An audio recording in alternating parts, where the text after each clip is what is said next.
پیدائش کی کتاب اس کا 2 باب اس کی 18ویں آیت لکھا ہے، اور خدا نے کہا کہ آدم کا اکیلا رہنا اچھا نہیں، میں اس کے لیے ایک مددگار اس کی مانند بناؤں گا۔ ہم مددگار کے لفظ کو لے کر سمجھتے ہیں کہ عورت کمتر ہے یا وہ مرد کی اسسٹنٹ کے طور پر کام کرتی ہوئی نظر آتی ہے۔ انگلش کے لفظ ہیلپر اور اردو کے لفظ مددگار سے شاید اتنی مدد نہ ملتی ہو اس لفظ کو سمجھنے کے لیے، لیکن عبرانی کا لفظ عزر اس کو اگر دیکھیں تو پھر ہمیں گہرے طور پر سمجھ آئے گا کہ خدا کیا کہنا چاہتا ہے۔ یہ لفظ کلام مقدس کے اندر 16 مرتبہ استعمال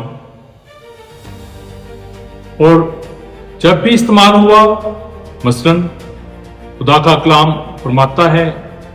موسیٰ نے اپنے بیٹے کا نام ایلی عزر رکھا، جس کا مطلب ہے کہ خدا میرے باپ کا مددگار تھا۔ اسی طور پر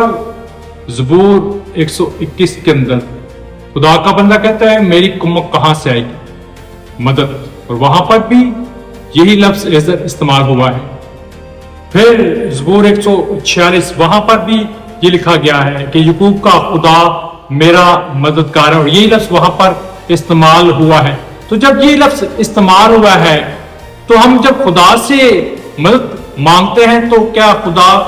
کمتر معنوں میں سمجھا جاتا ہے؟ جب ہم مدد مانگتے ہیں تو اس کا مطلب ہے کہ میں اس جگہ پر بے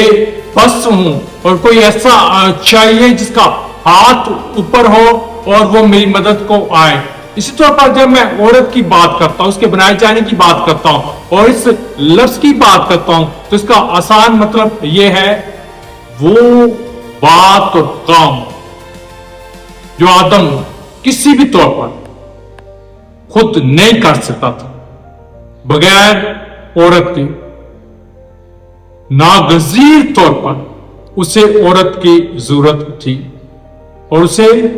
عورت دی گئی، اسسٹنٹ کے طور پر نہیں، اس سے بڑھ کر کہ وہ جانے کہ میں اس کے بغیر کچھ نہیں اور ادھورا ہوں، اور وہ ایسی مددگار ہے جس کے بغیر میں وہ کر ہی نہیں سکتا جس کے لیے خدا نے اسے بنایا ہے۔ یسوع کے نام میں آمین۔